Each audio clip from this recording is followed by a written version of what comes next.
গুণগত রসায়ন রিভিশন দেওয়ার জন্য আজকে আমি সুন্দর একটা ম্যাটেরিয়াল নিয়ে এলাম, যে এই অধ্যায়ে যত গাণিতিক সমস্যা আছে সেই সমস্যাগুলোকে আমি একসাথে করে নিয়েছি। তো গুণগত রসায়ন নিয়ে আমাদের সমস্যা একটাই, যে আমরা সূত্রগুলো একসাথে গোছানো আকারে পাই না এবং মনে রাখতে পারি না। তো আমরা যদি প্রথমেই শুরু করি এই গুণগত রসায়নের সূত্রগুলো রিভিশন দেওয়ার জন্য, যে প্রথমেই পাবো হচ্ছে বোরের ইলেকট্রনের কৌণিক ভরবেগের ধারণা, mvr ইকুয়াল টু nh/2 পাই। তো বোরের ইলেকট্রনের কৌণিক ভরবেগের ধারণায় এমভিআরকে বলা হয় কৌণিক বেগ, এইটাই আমরা বুঝি না কিভাবে এই এমভিআরকে কৌণিক ভরবেগ বলা হয়। যেমন দেখো, আমরা পদার্থবিজ্ঞানের একটা সূত্র শিখেছিলাম L equal to I omega. তো যেখানে আই হলো জড়তার ভ্রামক আর ওমেগা হলো ভি ডিভাইডেড বাই আর, এখান থেকে আমরা পাই এমভিআর। এই এমভিআর হলো কৌণিক ভরবেগ। তো কৌণিক ভরবেগ এমভিআর ইকুয়াল টু nh/2 পাই, এইটা আবার কীভাবে হয়? তো এই ব্যাখ্যাটা বোর আমাদের দিয়ে যাননি। এই কারণে দেখবে যে বোরের মডেলের সীমাবদ্ধতা এটা বলা আছে যে এমভিআর ইকুয়াল টু nh/2 পাই, এটা কীভাবে আসলো তিনি এটার ব্যাখ্যা দিয়ে যাননি। এখানে এম হলো ইলেকট্রনের ভর। তো ইলেকট্রনের ভর আমরা জানি সেটা হলো 9.1 ইন্টু 10⁻³ কেজি, অথবা যদি সিজিএস এককে গিয়ে বলি 9.1 ইন্টু 10⁻28 কেজি। আর এইচ হলো প্লাঙ্কের ধ্রুবক। প্লাঙ্কের ধ্রুবক এসআই মান হচ্ছে 6.626 ইন্টু 10⁻34 জুল সেকেন্ড। এখানে কিন্তু জুল পার সেকেন্ড না, এখানে অনেকেই ভুল করে। আর যদি সিজিএস এককে বলি 6.626 ইন্টু 10⁻27 আর্গ সেকেন্ড। সিজিএস এককে শক্তির একক হয়ে যায় আর্গ সেকেন্ড। ওকে, তো এখন যদি আমরা মূল থিওরিগুলোতে প্রবেশ করি, বোর তত্ত্বের আলোকে হাইড্রোজেন বা অনুরূপ আয়নের এনতম কক্ষপথের ব্যাসার্ধ, গতিবেগ ও মোট শক্তি নির্ণয়। তো এখানে হাইড্রোজেন বা অনুরূপ এরকম বলার কারণ কি? কারণ বোর তত্ত্বের এখন যে তিনটা সূত্র আমরা দেখব তা হলো এনতম কক্ষপথের ব্যাসার্ধ, এনতম কক্ষপথে আবর্তনশীল ইলেকট্রনের বেগ, আর এনতম কক্ষপথে আবর্তনশীল ইলেকট্রনের মোট শক্তি। এই সূত্রগুলো শুধুমাত্র তাদের জন্যই প্রযোজ্য যাদের বহিঃস্থ শক্তি স্তরে একটা মাত্র ইলেকট্রন আছে। যেমন হাইড্রোজেনের আছে, হিলিয়াম প্লাসের আছে, লিথিয়াম 2 প্লাসের আছে, বেরিলিয়াম 3 প্লাসের আছে। তো এই ম্যাথগুলোর সমস্যা হয় আমাদের একক নিয়ে। এটা করা যায় দুইভাবে, এসআই এককে আর সিজিএস এককে। তো আমি দুইভাবেই দেখাবো, এসআই এককে করলে কি হবে আর সিজিএস এককে কী করলে কি হবে। তো পাশে দেখতে পাচ্ছ আমি সিজিএস এককে প্রত্যেকটার মান কত হয় সেগুলো আমি লিখে রেখেছি, এবং এসআই এককে প্রত্যেকটার মান কত হয় সেগুলো আমি লিখে রেখেছি, তোমরা সেগুলো দেখে নেবে। তারপর আমি একটু বলে দিই যে এসআই এককে প্লাঙ্কের ধ্রুবকের মান 6.626 ইন্টু 10⁻34 জুল সেকেন্ড, ইলেকট্রনের ভরের মান বললাম, আর ইলেকট্রন চার্জের মান 1.6 ইন্টু 10⁻19 কুলম্ব, আর এই সি হচ্ছে আলোর বেগ, আর এইচ হচ্ছে রিডবার্গ ধ্রুবক। তো আলোর বেগ বলা আছে 3 ইন্টু 10⁸ মিটার পার সেকেন্ড, আর রিডবার্গ ধ্রুবকের মান বলা 10, 96, 78, 2টা শূন্য পার মিটার। এই এপসাইলন নট এসআই এককে করতে গেলে আমাদের একটা বাড়তিভাবে এপসাইলন নট আসবে। তো এপসাইলন নট হচ্ছে আমরা স্থির তড়িৎ অধ্যায়ে পড়েছি তড়িৎ ভেদন যোগ্যতা, আর এই শূন্য মাধ্যমে তড়িৎ ভেদন যোগ্যতা, আর জেড হচ্ছে পারমাণবিক সংখ্যা। যেমন ধরো যদি হাইড্রোজেন নিয়ে কাজ করি সেখানে তো জেডের মান 1 থাকবে, কিন্তু হিলিয়াম প্লাস নিয়ে কাজ করলে যদিও এর ইলেকট্রন একটা, এর জন্য বোরের এই সূত্রগুলো খাটবে, কিন্তু হিলিয়ামের তো পারমাণবিক সংখ্যা 2, সেখানে জেডের মান বসাইতে হবে 2। তো এই সূত্রগুলো আমাদের মনে রাখা নিয়ে ঝামেলা। তো এই সূত্রগুলো আমরা কীভাবে মনে রাখতে পারি চলো একটু দেখে নিই। যদি এনতম কক্ষপথের ব্যাসার্ধ মনে রাখতে চাই, যে ইলেকট্রন যে কক্ষপথে আছে সেই কক্ষপথ নিউক্লিয়াস থেকে কতটা দূরে বা ব্যাসার্ধ কতটুকু, এই ব্যাসার্ধ মনে রাখার সূত্র হলো, এই যে আমি টেকনিকগুলো লিখে রেখেছি, এই যে না পাই না এম, এই যে না পাই না এম, তো এইকে আমি ধরলাম এপসাইলন, জে কে ধরলাম জে ডাবল ই, এই যে না পাই না এম, তো epsilon naught N square H square divided by pi M Z E square. এটা হলো আমার বেগের সূত্র, আর এটা হলো আমার ব্যাসার্ধের সূত্র। আর বেগের সূত্র মনে রাখার জন্য আমি বলতে পারি G2a না, G2a না, তো জেড ই স্কোয়ার 2 পাই NH। ওকে, আর যদি আমি মোট শক্তির মান নির্ণয় করতে যাই তখন মনে রাখবো জি না ম্যাম 8-এ। অর্থাৎ আমাকে কেউ বললো যে ধরো তোমার ম্যাম ক্লাস 7-এ ক্লাস নেয়, তুমি বললা জি না ম্যাম 8-এ ক্লাস নেয়, তো জি না ম্যাম 8-এ। তো তো এখান থেকে জি জেড দুইটা, তার মানে জেড স্কোয়ার, ডি হচ্ছে 4টা, 8e⁴m, আর 8n² h² epsilon naught square. আর একটা জিনিস মনে রাখবা, মোট শক্তির ক্ষেত্রে আমরা সামনে একটা মাইনাস চিহ্ন দেবো। তো আজকে যেহেতু আমরা থিওরি পড়ছি না, তাই আমাদের এটা জানার দরকার নেই যে মাইনাসটা কেন আসে। এখন দেখো যে আমি লিখে রেখেছি দ্রুত করতে চাইলে, তো দ্রুত করতে চাইলে এই কথাটা বলার একটু কারণ আছে, কারণ আমরা যদি এই সব মানগুলো একসাথে ক্যালকুলেটারে দিই অনেক সময় নাও আসতে পারে। এই কারণে তোমরা করবে ঠিকই, কিন্তু এই এই মানগুলো নিজে নিজে মনে রাখবে যে এখানে দেখ বেশিরভাগই ধ্রুবক, যে epsilon naught, H, pi, M, E, শুধু চেঞ্জেবল মান কোনগুলা, এন এর মান আর জেড এর মান। তো এই মানগুলো আমরা বের করে রাখছি, আর ধ্রুবক মানগুলো একসাথে ক্যালকুলেশন করে যে মানটা দেয় সেই মানটা একসাথে লিখে রাখছি। তো এইগুলো তোমরা দেখে নেবে, যেমন এগুলো হচ্ছে অনেকটা শর্টকাটের মতো, এমসিকিউতে বেশি লাগে, তো সৃজনশীলের ক্ষেত্রে এই টোটালটা ইউজ করাই ভালো, আর এই মানগুলো মুখস্থ রাখা ভালো। তো এইগুলো আমাদের এসআই এককে করলে, এবং এসআই এককের ক্ষেত্রে আমরা টেকনিকও শিখলাম, কিন্তু যদি সিজিএস এককে করি, সিজিএস এককের ক্ষেত্রে কোনো টেকনিক নাই। তো সিজিএস এককের ক্ষেত্রে আমি নিজেও করি না, সবসময় এসআই এককে দিয়েই করি। তো সিজিএস এককের ক্ষেত্রে মানগুলো তাহলে মনে রাখবা, এখানে দেখো মানগুলো লেখা আছে, তোমরা নিশ্চয়ই দেখতে পারতেছো। জেড হচ্ছে পারমাণবিক সংখ্যা। শুধু এখন দুইটা কনভারসেশন মনে রাখবা, কোনো ন্যানোমিটারকে যদি 10⁻⁹ দিয়ে গুণ দাও হয়ে যাবে মিটার, আর কোনো অ্যাংস্ট্রমকে যদি 10⁻⁻10 দিয়ে গুণ দাও তাও হয়ে যাবে মিটার। মানে 1 nanometre equal to 10⁻⁹ metre, 1 angstrom equal to 10⁻⁻10 metre. তো সিজিএস এককে দেখতে পারো যে ব্যাসার্ধের সূত্র আমি লিখে রেখেছি, n² h² divided by 4π² mz² একটু ইএন সূত্র, মানে মোট শক্তির সূত্র লেখা আছে। তো বেগের সূত্র হইতে পারে দুই রকম, যদি ব্যাসার্ধ দেওয়া থাকে তাহলে ডিরেক্ট খাটাবা এইটা। তো এই সূত্র কোন জায়গা থেকে আসলো? আমরা শিখেছিলাম প্রথমে M V R equal to N H by 2π। তো এখান থেকে যদি ভি ইকুয়াল টু বের করি, এনএইচ বাই এম আর 2π বা 2π এম আর, এখান থেকে আসলো এই সূত্রটা। আর যদি ব্যাসার্ধ না থাকে তাহলে এই সূত্রটা মনে রাখবা। তো যদিও আমি সিজিএস এককে করি না, কারণ সিজিএস এককে মনে রাখা যায় না, তার চেয়ে আমি এসআইটা যেহেতু সহজে মনে রাখতে পারি, আমি এসআই এককে নিয়ে করি। এখন দেখো, এখন হচ্ছে আমরা এই অধ্যায়ের কিছু মানে খুঁটিনাটি সূত্র, যেগুলো অঙ্ক করার মাঝে মাঝে লাগে, মাঝে মাঝে চাইতে পারে এনতম কক্ষে প্রতি সেকেন্ডে আবর্তন সংখ্যা অথবা কম্পাঙ্ক কত। মনে রাখবা, একটা গুরুত্বপূর্ণ কথা তোমাদের এখন বলে দেই, এই যে কম্পাঙ্ক, যাকে আমরা কেমিস্ট্রির ভাষায় নিউ দিয়ে প্রকাশ করি আর ফিজিক্সের ভাষায় এফ দিয়ে প্রকাশ করি, তো হয় কি এই কম্পাঙ্কের কথাগত মান আমরা বুঝতে পারি না। যেমন প্রতি সেকেন্ডে আবর্তন সংখ্যা মানে কম্পাঙ্ককেই চাওয়া, প্রতি সেকেন্ডে ঘূর্ণন সংখ্যা চাওয়া মানে কম্পাঙ্ককেই চাওয়া, আর প্রতি সেকেন্ডে স্পন্দন সংখ্যা চাওয়া মানে কম্পাঙ্ককেই চাওয়া। ওকে,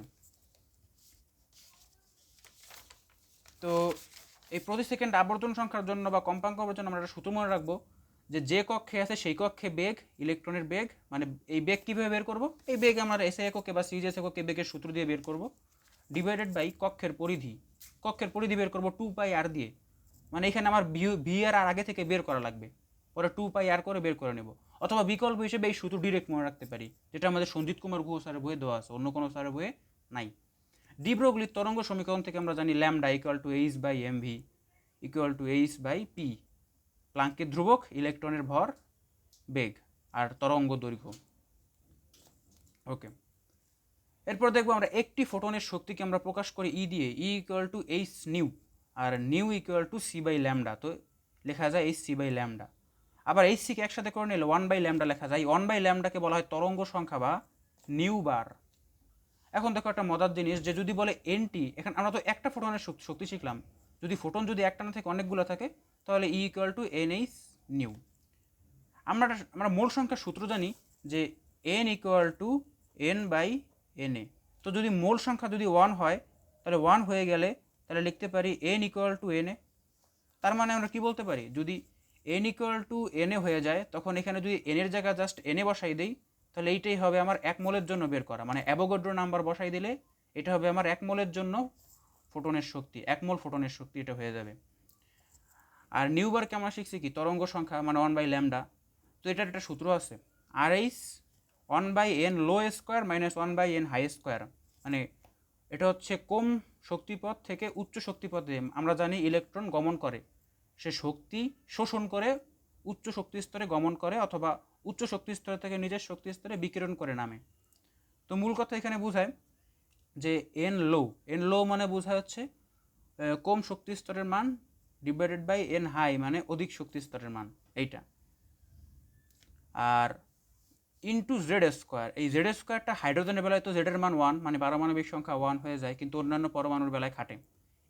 এই সূত্র আবার তোমার যে কোনো পরমাণুর বেলায় খাটবে, কিন্তু শুধু মনে রাখবা হাইড্রোজেন পরমাণুর বেলায় খাটলেই সেখানে লাইমেন, বামার, প্যাসচেন এই সকল বর্ণালী সিরিজ দেখা যাবে। অন্য কোনো পরমাণুর বেলায় যদিও খাটে, কিন্তু এই বর্ণালী সিরিজগুলো দেখা যাবে না। আর এই ক্ষেত্রে আমরা রিডবার্গ ধ্রুবকের মান মনে রাখবো। রিডবার্গ ধ্রুবকের মান মনে রাখা অনেক সহজ। দেখো আর এইচ সমান সমান 6, 7, 8, 9, 10, এটা টেকনিক। তো 6, 7, 8, 9, 10 যদি এইভাবে গোছাই দেখো তাহলে দেখো এটা হয়ে গেল রিডবার্গ ধ্রুবকের মান, এবং এইটা হয়ে গেল রিডবার্গ ধ্রুবকের সিজিএস এককে মান, মানে পার সেন্টিমিটার। তবে তোমরা ন্যানোমিটারের মানটাও মনে রাখতে পারো, আবার এই যে পার মিটারের মানটাও মনে রাখতে পারো একসাথে। যেমন দেখো আমরা যেটা অঙ্ক দেখি, একটা ইলেকট্রন চতুর্থ শক্তি স্তর থেকে দ্বিতীয় শক্তি স্তরে গমন করলে তার বিকিরিত শক্তির মান গণনা করো। তো বিকিরিত শক্তির মান যেহেতু গণনা করতে বলছে, আবার স্যার শক্তি স্তরের পরিবর্তন হয়েছে, তার মানে বুঝবো আমার এখানে এই সূত্র খাটবে, E equal to H nu. আর এইচ নিউকে আমরা লিখতে পারি H C by lambda. H সিকে একসাথে করে নিলে 1 বাই ল্যামডা, আর 1 বাই ল্যামডাকে লেখা যায় এটা। তো যেহেতু এটা হাইড্রোজেন, তার মানে জেডের মান 1 হয়ে যাবে। একটা ইলেকট্রন, যেহেতু এখানে কোনো পরমাণুর নাম বলা নাই, তার মানে আমরা ধরে নেব এটা হাইড্রোজেন। ওকে, এইচ মানে প্লাঙ্কের ধ্রুবক, সি মানে আলোর বেগ, আমি এখানে সব বসাইছি এসআই এককে। আর এন লো মানে হচ্ছে কম শক্তি স্তর, মাইনাস এন হাই মানে বেশি শক্তি স্তর মান। এখান থেকে আমরা জুলে একটা মান পেয়ে যাব।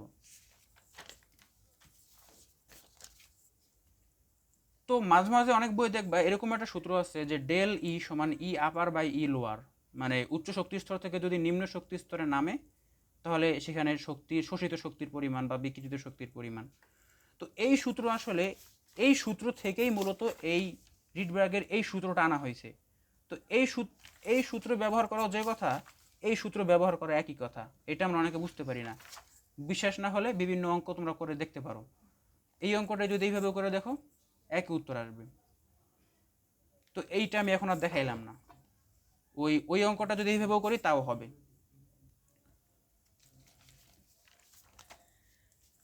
এখন আসতে পারে বিভিন্ন সিরিজের কততম লাইন, এরকম বললে কি করব। যেমন দেখো বামার সিরিজের জন্য ন্যূনতম কোথায় গিয়ে থামতে হয়, বামার সিরিজের জন্য থামতে হচ্ছে 2 নম্বর শক্তি স্তরে, তার মানে এর জন্য এন লো হচ্ছে 2, কিন্তু এন হাই কত হবে সেই ক্ষেত্রে এন হাইয়ের সূত্র হবে এন লো প্লাস লাইন নাম্বার। তো এন লো তো 2 আর লাইন নাম্বার যেহেতু দ্বিতীয়, তার মানে 2 = 4। আর মনে রাখবা এনতম কক্ষপথে প্রত্যেক আবর্তনকালে ইলেকট্রন এনটা পূর্ণ তরঙ্গ সৃষ্টি করে, অর্থাৎ তৃতীয় কক্ষপথে প্রত্যেক আবর্তনকালে ইলেকট্রন 3টি পূর্ণ তরঙ্গ সৃষ্টি করে। এটা অনেকটা সূত্রের মতো মনে রাখবা। এই গেল আমাদের এই অধ্যায়ের বোরের পরমাণু মডেলের সাপেক্ষে যত সূত্র সম্ভব। এখন দেখবো আমরা দ্রাব্যতা। দ্রাব্যতার সংজ্ঞা আছে 2টা, যে স্থির তাপমাত্রা চাপে, এবং এটা খুবই ফোকাস করার বিষয়, তাপমাত্রার চাপ কিন্তু স্থির হইতে হবে, যে কোনো তাপমাত্রার জন্য তার দ্রাব্যতা নির্দিষ্ট। এবং একটা মজার বিষয় হলো আমাদের সংজ্ঞার জন্য দ্রব্য ফিক্সড করে দেওয়া, 100 গ্রাম দ্রব্য দ্রাবকে মিশে সম্পৃক্ত দ্রবণ তৈরি করে, সেই দ্রব্যের দ্রাব্যতা বলে। মূলত তোমার সম্পৃক্ত দ্রবণ তৈরি করতে হবে, অর্থাৎ কোনো একটা দ্রাবক বা যেমন পানিতে আমি সর্বোচ্চ কত গ্রাম চিনি মিশাইলে মানে ওই চিনিটাকে সে নিতে পারবে, এর থেকে বেশি আর নিতে পারবে না, তখন বাকিটাকে সদক্ষিপ্ত করে দেবে। সেই ক্ষেত্রে আমরা এসে সূত্র মনে রাখবো 100 × দ্রব্যের ভর বাই দ্রাবকের ভর। যেমন দেখো একটা অঙ্ক তোমাকে দেখাই, যে এই ক্ষেত্রে মানে এই সূত্রের যে অঙ্কটা কাজে লাগে, যে কোনো দ্রব্যের দ্রাব্যতা 30, তার মানে আমরা ধরেই নেব তার দ্রব্য 30, আর দ্রাবক যে 100 এটা আমার সংজ্ঞায় বলা আছে, আমার সংজ্ঞা অনুসারে এটা 100। ওকে, তার মানে আমার দ্রাবক 100, তাহলে দ্রবণ কত হইলো, দ্রব্য প্লাস দ্রাবক এটা মিলে তোমার দ্রবণ 130 গ্রাম হয়ে গেল। দ্রবণের আপেক্ষিক গুরুত্ব 1.2, এখানে আমরা ভুল করি, আপেক্ষিক গুরুত্ব আর ঘনত্ব এই দুইটা মানগত দিক থেকে এক, তার মানে আমরা ধরে নেব ডি মানে ঘনত্ব, এর মান হচ্ছে 1.2। আর এখানে আমার যেহেতু 500 মিলি মানে আয়তন বলা আছে, তার মানে আমরা ঘনত্ব জানি আয়তন জানি, সেখান থেকে ভর বের করা কোনো ব্যাপারই না, বের করে ফেললাম 600 গ্রাম। তো দেখো 130 গ্রাম দ্রবণে কত গ্রাম দ্রব্য থাকলে সেইটা সম্পৃক্ত হইতেছে, এই ক্ষেত্রে যেহেতু দ্রাব্যতা 30, তার মানে 130 গ্রাম দ্রবণে 30 গ্রাম দ্রব্য থাকলে এটা সম্পৃক্ত হয়, তার মানে বলতে পারি 130 গ্রাম দ্রবণে দ্রব্য লাগবে 30 গ্রাম, আর যেহেতু আমার বলছে ওই দ্রবণের 500 মিলিকে সম্পৃক্ত করতে, ওই দ্রবণের 500 মিলিতে আসে হচ্ছে 600 গ্রাম দ্রবণ। তো 600 গ্রাম দ্রবণকে সম্পৃক্ত করতে লাগবে এত গ্রাম, ঐকিক নিয়ম করে বের করব। এবং দ্রাব্যতার আর একটা সংজ্ঞা আছে, এইটা আসছে প্রথম সংজ্ঞা থেকে সূত্রটা, এইটার সূত্র আসছে প্রথম সংজ্ঞা থেকে, আর এই সংজ্ঞা থেকে আসছে কোনো সম্পৃক্ত দ্রবণের ঘনমাত্রাই হবে দ্রাব্যতা, অর্থাৎ কোনোটা দ্রবণ অটোমেটিক্যালি সম্পৃক্ত, তুমি যদি তার ঘনমাত্রা বের করো ওইটাই হবে তার দ্রাব্যতা। তবে দ্রাব্যতার কোনো একক নাই, তবুও গ্রাম পার 100 গ্রাম H2O, মোল পার লিটার এটা ব্যবহার করা হয়। যেমন দেখো এখানে একটা প্রশ্নে বলাই আছে 10% W/W সম্পৃক্ত দ্রবণের দ্রাব্যতা। তোমরা জানি না আসলাম সম্পৃক্ত দ্রবণের ঘনমাত্রা এই দ্রাব্যতা। তোমরা একটু আগে শিখছি না সূত্র, যে দ্রাব্যতার সূত্র কি 100 ইন্টু দ্রবের ভর বাই দ্রাবকের ভর, দ্রবের ভর বাই দ্রাবকের ভর কত হবে এখানে 100। এই 10% W/W মানে বোঝায় 100 গ্রাম দ্রবণে 10 গ্রাম দ্রব আছে, 10 গ্রাম যদি দ্রব থাকে তয় 10, আর যেহেতু 100 গ্রাম দ্রবণ তার মধ্যে 10 গ্রাম দ্রব, তাহলে দ্রাবক আছে কত গ্রাম 90 গ্রাম, এখান থেকে আমরা পেয়ে যাব। আর W/V এর একটা সূত্র আমরা জানি, সেই ক্ষেত্রে ঘনমাত্রার সূত্র হচ্ছে 10x/m, 10x/m, এটা আমরা ডিরেক্ট ইউজ করতে পারবো বোর্ডের ক্ষেত্রেও অ্যাডমিশনের ক্ষেত্রেও। এক্স এর মান হচ্ছে কত কত পার্সেন্ট 10%, এম এর মান কত সোডিয়াম হাইড্রোক্সাইড 40, তার মানে এর দ্রাব্যতা হয়ে যাবে এইটা। এরপর আমাদের দেখুন আমরা টাইপে ভাগ করছি, যে দ্রাব্যতার অঙ্কগুলোকে 4টে টাইপে ভাগ করা যায়, দ্রাব্যতা নির্ণয়, দ্রাব্যতার গুণফল নির্ণয়, অদক্ষেপ পড়বে কিনা, এবং সময়নের একটা প্রভাব। এখন দেখবো আমরা দ্রাব্যতার গুণফল নির্ণয়। তো দ্রাব্যতার গুণফল নির্ণয়ের প্রক্রিয়া হলো যে আমার যে লবণটা দেওয়া থাকবে আমরা লবণটাকে আয়নে ভাঙাবো, এবং ভাঙানোর পরে প্রত্যেককে তাদের তুল্য অনুপাতে তাদের এই যে দ্রাব্যতার পরিমাণ এটা আমরা দিয়ে দেব। তো দেওয়ার পরে কেএসপি নির্ণয় করব। তো কেএসপি নির্ণয় করার মানে ব্যাপারটা হয়তো আমরা সবাই জানি যে এখানে আমাদের বিক্রিয়কের কোনো কাজ কারবার নাই, উৎপাদের ক্ষেত্রে খেয়াল করব যে উৎপাদটা আছে তাকে আগে লিখব, তার যদি কোনো সহগ থাকে সেটাকে উপরে স্কোয়ার বানাবো, যেমন ফ্লোরিন আছে জাস্ট ফ্লোরিনকে লিখবো, টু আগেই লিখবো না, আর তাকে স্কোয়ার বানাবো। কিন্তু ফ্লোরিনের জন্য এখানে আমার দ্রাব্যতা কত পাওয়া গেল 2s, তো সেই 2s লিখবো, এবং এই ক্যালসিয়ামের জন্য তো এস লিখবো, আর ফ্লোরিনের জন্য 2s, এই 2s লিখবো। আর যেহেতু আগে সহগ 2 ছিল তাই স্কোয়ার দিলাম, 4x³ পাওয়া গেল। এখান থেকে আমরা এস নির্ণয় করব।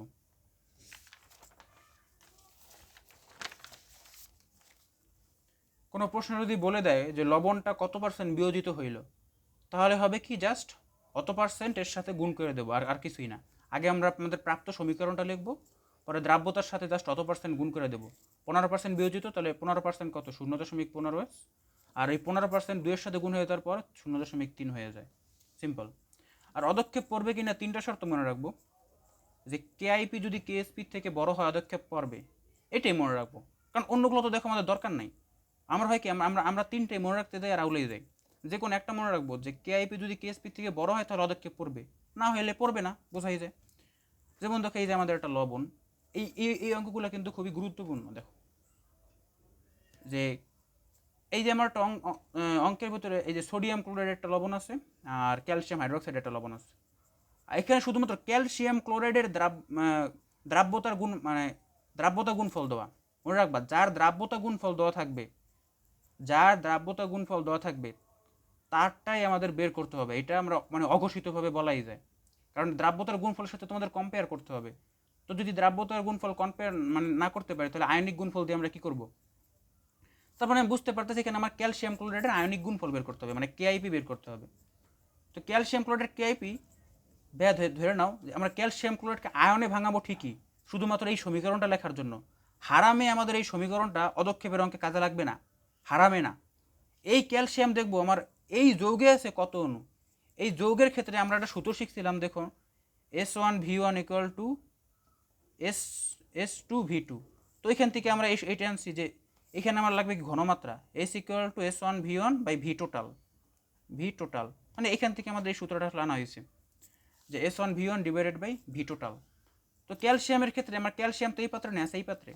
তো তুমি যদি এইটাকে মনে মনে আয়নে ভাঙাও বা যদি খাতায়ও ভাঙাও, দেখবে এরকম পাওয়া যায় যে ক্যালসিয়াম 2+ প্লাস 2 হাইড্রোক্সিল মাইনাস। ওকে তোমাদের লাগবে না, লাগবে ক্যালসিয়াম 2+ তো আছে কি এক অণু, তাই এখানে আমরা এক গুণ দিছি, মনে মনে একটা এক গুণ দিয়ে নিছি, সমস্যা নেই। এই লবণে ক্লোরিনও আছে এখনও, মনে মনে একটা এক গুণ দিছি।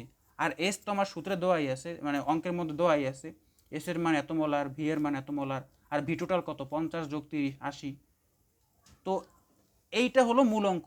এখন এইটা আমরা অ্যাডমিশন আসলে এরকম করে দেবো। আর যদি বোর্ড পরীক্ষা আসে এইটাকে একটু মানে এই ক্যালসিয়ামেরটা আলাদাভাবে একটু বের করে দেখাবো, মানে যাতে অঙ্কটার জন্য একটু বড় হয়, মানে একটু বড় করে দেখাবো। কিন্তু একসাথে আমি দেখাই দিলে তোমাদের দেখতে সুবিধা হবে, এই কারণে ভেবে করা। ঠিক এইটাও সেম অঙ্ক। তো এই অঙ্কটা আমি কেন দিলাম, যেমন ওই অঙ্কের সবগুলো এক মূল ছিল, তাই তোমরা বুঝতে পারো নাই। এই অঙ্কের ক্ষেত্রে দেখো সেম ক্যালসিয়াম ক্লোরাইড দিয়ে দিছি। ক্যালসিয়াম যেখানে আছে সেখানে এক মোল দিয়েছে, কিন্তু ক্লোরিন যেখানে আছে সেখানে 3 মোল আছে। দেখো অ্যালুমিনিয়াম ক্লোরাইড মানে অ্যালুমিনিয়াম 3+ আর 3 ক্লোরিন মাইনাস। তো ক্লোরিন যেহেতু 3 মোল আছে, তার মানে এখানটা 3 বাড়তি হিসেবে গুণ হবে। এইটার জন্য তোমরা ভুল না করো, তাই দিয়ে দিলাম।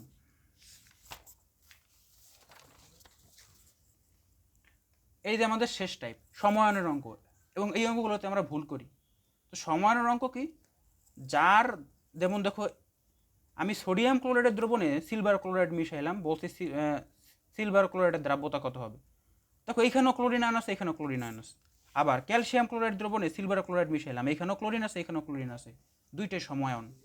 এবং এখানে ক্যালসিয়াম ক্লোরাইড দ্রবণে এই অ্যালুমিনিয়াম ক্লোরাইড মিশাইলাম, তাহলে এখানেও ক্লোরিন, এখানেও ক্লোরিন, মানে একই আয়ন আছে, মানে সমায়ন আছে। সেই ক্ষেত্রে আমি কী করব, সেই ক্ষেত্রে আমার অঙ্ক করার প্রসেসটা একটু ভিন্ন হয়ে যাবে। এবং এরকম অঙ্ক কিন্তু অহরহ বোর্ডে আসে, যে দিনাজপুর বোর্ড 2017-তে দেখবে এরকম একটা অঙ্ক আছে। এছাড়াও আরও ধরনের বোর্ডে দেখতে পারবা। এই অঙ্ক করার প্রসেসটা কি, প্রসেস হলো তুমি যার দ্রাব্যতা বের করবা ওকে ভাঙাও। বের তো করবা সিলভার ক্লোরাইডের দ্রাব্যতা, ওকে ভাঙাও। ভাঙাইয়া ওকে তুমি এস ধরবা না, ওকে ধরবা S1। এস ওয়ান আকারে ধরো বা এস প্রাইম আকারে ধরো, কিন্তু এস ধরবা না। মানে নর্মালভাবে ধরতাম আমরা এস ধরতাম, কিন্তু এটা নর্মাল না, এখানে কমন আয়নের একটা ইফেক্ট আছে। এরপরে কেএসপি বের করার সাপেক্ষে কত, silver plus chlorine minus. Silver তো আর এখানে কমন না, এই কারণে সিলভারেরটা S1 রেখে দিলাম। ক্লোরিন তো কমন, তাই ক্লোরিনেরটা S1 তো এখান থেকেও নিবে, ক্লোরিন তো এখান থেকেও নিবে। তাহলে S1 প্লাস এই যে এইখান থেকে কতটা ক্লোরিন আসবে, এক্স মোলার প্লাস এক্স করলে এখানে তুমি খেয়াল করতে পারবে যে এখানে আমরা গুণ করলে S1² পাবো, S1x। আর এখানে তো কেএসপির একটা মান আমাদের দোয়াই থাকবে, এটা বের করতে হবে না, এটা পরীক্ষায় দোয়াই থাকে, অথবা বের করতে হলে আমরা মানটা পাবো। কিন্তু এই S1² আমরা বাদ দিয়ে দিব, কারণ S1 মানটা এমনিতেই ছোটো। এই S1² থাকলে আমাদের অঙ্ক করতে অসুবিধা হবে। এছাড়াও যেহেতু এমনিতেই ছোটো, আর ছোটো মানকে যদি স্কোয়ার করি তাহলে ওইটা আরও ছোটো হয়ে যায়, এই কারণে আমরা রাখি না। তো এইটাও ঠিক সেম, এটাও তোমরা দেখে নেবে যে ক্যালসিয়াম ক্লোরাইড দ্রবণে সিলভার ক্লোরাইডের দ্রাব্যতা কী। তো এখানেও সিলভার তো আছে, সিলভার তো কমন না, তাই সিলভারের জন্য S1। কিন্তু কে কমন, ক্লোরিন কমন। ক্লোরিন তো এখানে আছে S1, কিন্তু এইখানে তো আছে কি 2 অণু যেহেতু আছে, তার মানে 2x। এই ক্ষেত্রে কি আবার দেখো যে অ্যালুমিনিয়াম ক্লোরাইডের দ্রাব্যতা হয়েছে। অ্যালুমিনিয়াম তো কমন না, অ্যালুমিনিয়াম রাখলাম S1। কিন্তু দেখো অ্যালুমিনিয়াম ক্লোরাইডকে যদি আমরা ভাঙাই, অ্যালুমিনিয়াম 3+ 3 ক্লোরিন মাইনাস, তাহলে হয় কি যে এই অ্যালুমিনিয়াম তো সিঙ্গেলি থাকলো, কিন্তু ক্লোরিন কত অণু, 3 অণু। তাই উপরে আমরা বুঝতে পারছি এটা 3 একটা সহগ আসবে এই টোটালটার উপরে। আর ক্লোরিন যেহেতু 3 অণু, তাই 3s1 প্লাস এখান থেকে আসবে কতটুকু, 2x, এই 2x। ওকে, তো যাওয়ার আগে তোমাদের একটু দেখাই দিই এই অঙ্কগুলো কোন বোর্ডে আসছে, যে দিনাজপুর বোর্ডে এরকম একটা অঙ্ক আসছে।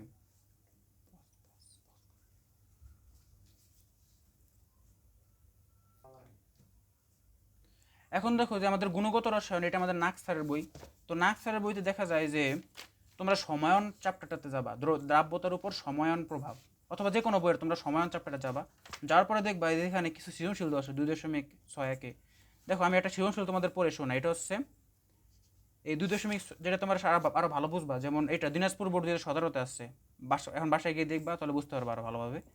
যে দেখো 25°C তাপমাত্রায় দ্রাব্যতার অঙ্কে কিন্তু তাপমাত্রা মানে হেরফের করা যাবে না, এটা আমরা ঠিক আছে ওকে। তা এই তাপমাত্রা আমাদের কাজেও লাগবে না। একটা বিকারে SrF2 বা স্ট্রনশিয়াম ফ্লোরাইড এর পানিতে সম্পৃক্ত দ্রবণ আছে, ভালো কথা। স্ট্রনশিয়াম ফ্লোরাইডের দ্রাব্যতা গুণফল দেওয়া আছে, মানে কেএসপি দেওয়া আছে, ভালো কথা। ওই বিকারের দ্রবণে আমি সোডিয়াম ফ্লোরাইড মিশাইলাম। এখন দেখো তো স্ট্রনশিয়াম ফ্লোরাইডে ফ্লোরিন আছে, আবার সোডিয়াম ফ্লোরাইডে ওখানে ফ্লোরিন আছে, তার মানে সমায়নের একটা প্রভাব আছে। আর সমায়নের প্রভাব থাকলে আমার অঙ্কটা করার প্রসেসটা ভিন্ন হয়ে যাবে। তো এই অঙ্কটা তোমাদের একটু দেখাই দিই 2-1 মিনিটের মধ্যে। যে আমি এখানে বের করব কারটা, বের করব হচ্ছে স্ট্রনশিয়াম ফ্লোরাইডেরটা। তো যারটা আমি বের করব আমি ওকে ভাঙাবো, স্ট্রনশিয়াম ফ্লোরাইড। তো যদি আমি যদি ওকে ভাঙাই তাহলে পাওয়া যাবে হচ্ছে স্ট্রনশিয়াম 2+ প্লাস 2 ফ্লোরিন মাইনাস। তো আমি তো বলছিলাম যে এই ক্ষেত্রে করবো কি, আমি ওকে এস ধরবো না, আমরা একটু ভিন্ন ধরবো, এস প্রাইম বা S1। আমি এস প্রাইম ধরলাম, এস প্রাইম ধরলে এস প্রাইম, এটা হলো 2s প্রাইম। সেই ক্ষেত্রে আমার কেএসপি হবে কত? সেই ক্ষেত্রে আমার কেএসপি হয়ে যাবে এই স্ট্রনশিয়ামের জন্য তো এস প্রাইমই থাকবে, আর ওর জন্য কি থাকবে, এই 2s প্রাইম থাকবে প্লাস, একটা জিনিস খেয়াল করো, ওর জন্য 2s প্রাইম থাকবে প্লাস এই যে এখানে আমার 0.1 মোলার সোডিয়াম ফ্লোরাইড আছে, এবং সোডিয়াম ফ্লোরাইড কয় অণু আছে? এক অণুই আছে, তাহলে এখানে আমার 0.1 মোলার আসবে। কিন্তু যেহেতু এই টোটাল আমাদের এই এর সাথে একটা সহগ আকারে 2 ছিল, তাই 2টা উপর স্কোয়ার হয়ে যাবে। বা তো এখানে আমার কেএসপির মান কিন্তু অলরেডি দেওয়া আছে 8 × 10⁻10। তো এই অঙ্কটা দেখবে আমার এই পরের স্টেপে করা আছে। তুমি যদি এইটাকে স্কোয়ার করো আর ভাঙাও, দেখবা যে এরকম একটা লাইন পাবা, 4s prime cube plus 0.4s prime square plus 0.0s prime. মনে রাখবা, আমি বলে দিলাম, বিশ্বাস করো যে সমানের অঙ্কে এই যেগুলো উচ্চঘাত আছে এগুলো বাদ দিয়ে দিবা, কারণ সমানের অঙ্কে যে ছোট মানকে যদি আমরা উচ্চঘাতে কনভার্ট করে নিই ওইটার মান আরও ছোট হয়ে যায় আর লাগে না। ওকে, বাসায় বসে প্র্যাকটিস করবা।